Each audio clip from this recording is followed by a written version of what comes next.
Hello, I'm Elisa Giardina Papa. I'm here in London, and this is my exhibition, which is called She Flickered In and Out of History.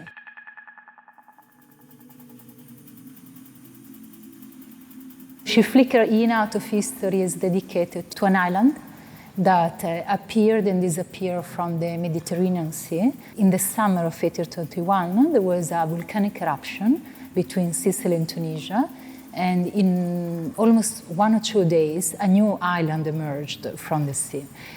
Of course, all the European power tried to conquest the island, starting this sovereignty dispute. But 5 months later, the island disappeared under the water. So this work is dedicated to the illuminatory potential of an island that refused to be annexed.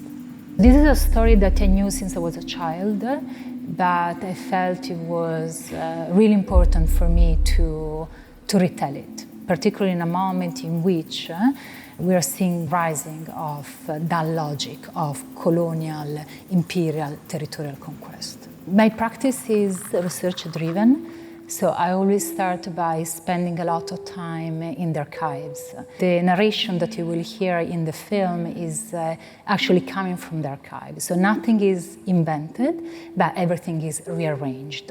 And it is rearranged into a poetic form.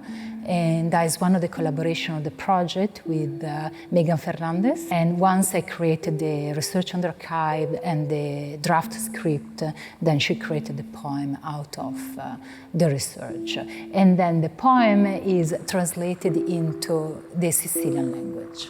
Cangiamo i colori delle cose, la sanno grascia.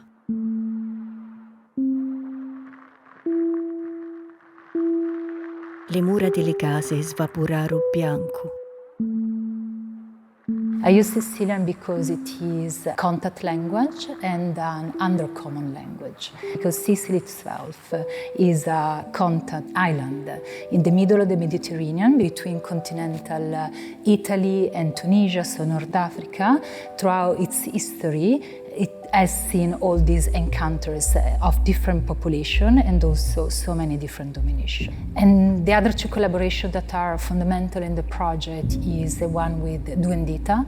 She's an incredibly gifted musician and she created the original score.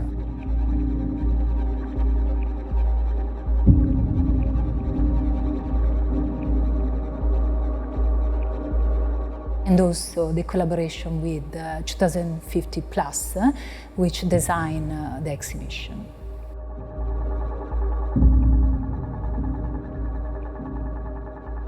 When the volcano erupted under the water, it also created this aerosol of almost a sulfate spike that reached the stratosphere.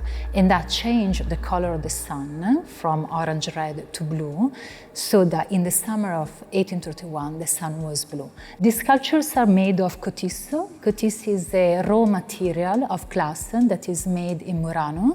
I decided to use it here in its raw form because what I like about it is that it is ungovernable material. So somehow it is a materialization of the island and it is as ungovernable as the island was. The tongues are also made of glass.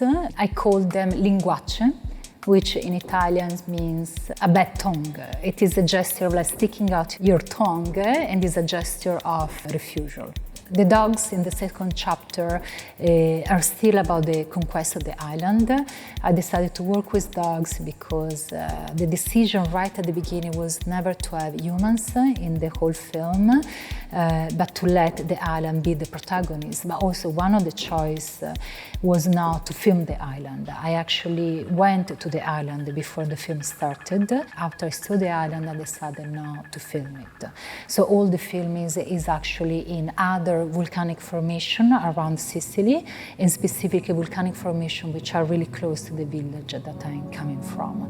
But the island is never portrayed, the island is never captured.